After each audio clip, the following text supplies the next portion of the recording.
Well, I think the V&A is just a treasure house of everything you can think of and everything I'm interested in. I mean, there's the Theatre Museum, which was here then.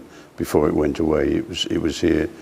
When I was at the college, it was from 53 to 56. It was very quiet.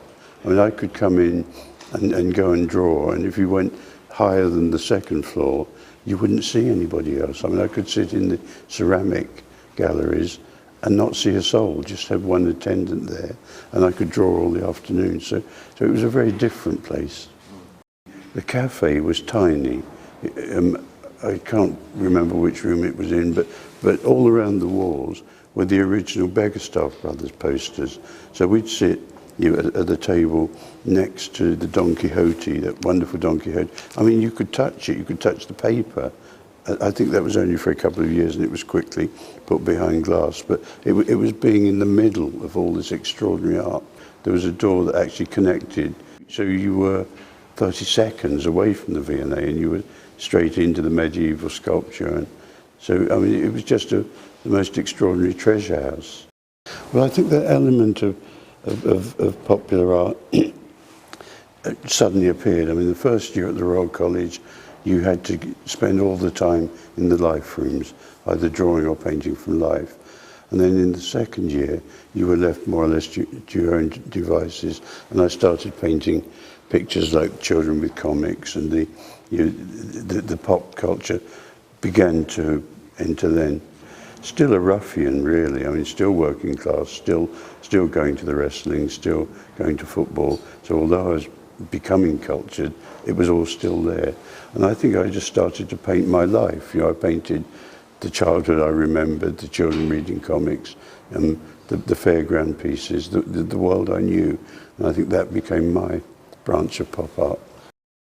I think what was relevant in coming into the V&A at that point was craft, really. I mean, it was to walk through and see tiny little wood sculptures of your medieval wood sculptures of Christ or whatever it might be. My chosen craft was Roman lettering, so I was and am still quite skilled in lettering.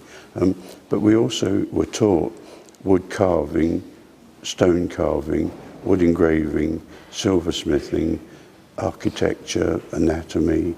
So we were taught the crafts. I mean, it was very much that V&A tradition of art schools still were, of being craft places as well.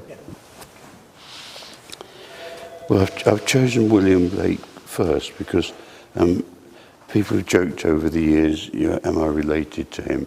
And once when I had a show at the Tate, it was in '83, and some of the warders are still friends, they still come up. But one of them came up and said, is our Mr. Blake your uncle? So I feel an affinity with Blake, and sometimes in the watercolours, I almost feel as though I've done them. So I've chosen that because I may be his ancestor. Be nice. I should do a search, really, and see if I am.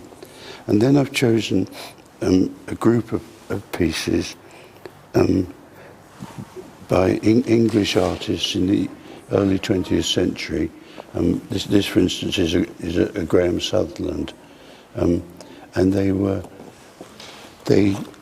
made wood engravings mainly about the countryside, and it was Sutherland, Badmin, Griggs. Gill is another person that I collect and have always been very interested in. I suppose originally because, as I've said, my craft with the intermediate was Roman lettering. I mean, Gill is still the typeface I instantly relate to.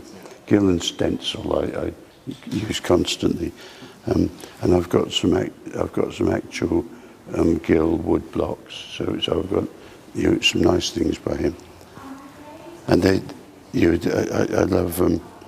He does a particular way of working, which is white line on black, where he more or less keeps the black block and just cuts the line away.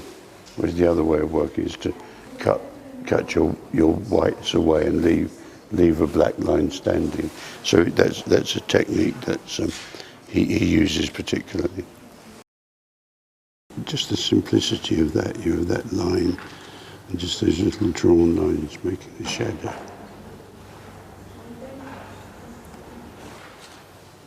That's lovely. I mean, the atmosphere, almost smoky atmosphere, and then the performer.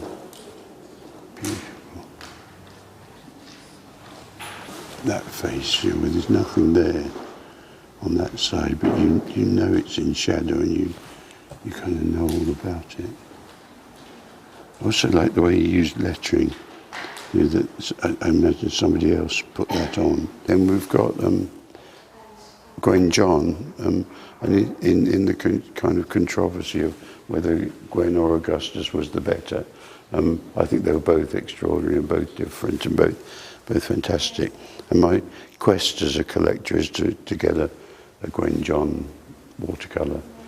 It was to get a Gwen John watercolour and a Sickert etching, and I bought a Sickert etching, so I'm now, if the right one turns up, I'll probably get one in auction. Well, we'll look the other way. What was so exciting then, and looking around today, to see people working here just with a box of what they want to see, and they can touch them. I mean, it's extraordinary. It is a secret, it's always quiet in here, and I suppose students know about it, don't they? But the fact you can look through a box of Rembrandts is amazing.